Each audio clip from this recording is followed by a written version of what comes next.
Welcome my channel.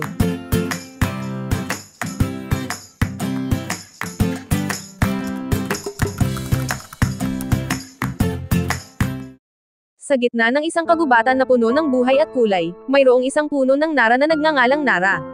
Si Nara ay kilala sa kanyang matayog na katawan, malalapad na sanga, at matitigas na dahon.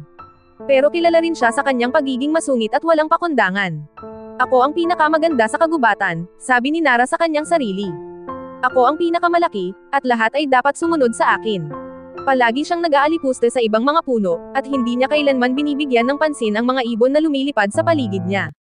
Oy, Maya, sabi ni Nara sa isang mayang lumilipad sa paligid niya, bakit ba ang maliit mo?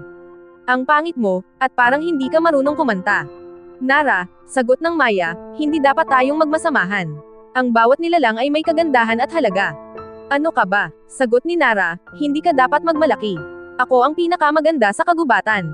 Ngunit hindi nakikinig ang Maya. Palagi siyang mabait at mapagpakumbaba. Hindi siya nagmamayabang, at palagi siyang handang tumulong sa mga nangangailangan. Isang araw, dumating ang isang malakas na bagyo. Ang hangin ay umihip ng malakas, at ang mga puno ay nagsimulang malaglag. Nako, ano ang gagawin ko? Tanong ni Nara sa kanyang sarili. Natatakot ako sa bagyo. Tumingin si Nara sa paligid niya, at nakita niya ang Maya na naghahanap ng masisilungan.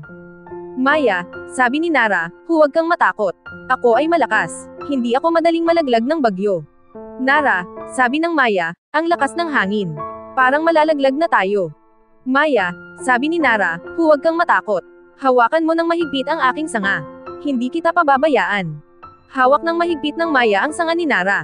Nagsimula ng hamihip ng malakas ang hangin, at nagsimulang malaglag ang mga dahon. Nako, Maya, sigaw ni Nara, hawakan mo ng mahigpit. Hindi tayo dapat maghiwalay. Nang makalipas ang bagyo, nakita ng Maya na ang mga puno ay nalaglag, pero si Nara ay nakatayo pa rin ng matatag. Nara, sabi ng Maya, salamat sa pagtulong sa akin. Hindi ko alam kung ano ang gagawin ko kung wala ka. Walang anuman, Maya, sagot ni Nara. Ang mahalaga ay nagtutulungan tayo. Mula noon, nagbago ang ugali ni Nara. Hindi na siya nagmamayabang, at nagsimulang igalang ang ibang mga puno. Nara, sabi ng Maya, ang ganda naman ng mga dahon mo. Ang sarap pala dito sa kagubatan. Salamat, sagot ni Nara. Ikaw din, ang ganda ng iyong mga balahibo. Ang sarap pala sa pakiramdam na magkaroon ng kaibigan. Ang kwento ni Nara ay nagpapakita na ang pagiging mapagpakumbaba ay isang magandang katangian. Ang pagiging mapagpakumbaba ay hindi nangangahulugan na tayo ay mahina. Ang pagiging mapagpakumbaba ay nangangahulugan na tayo ay may paggalang sa ating kapwa, at handa tayong tumulong sa mga nangangailangan. Thank you for watching, and God bless.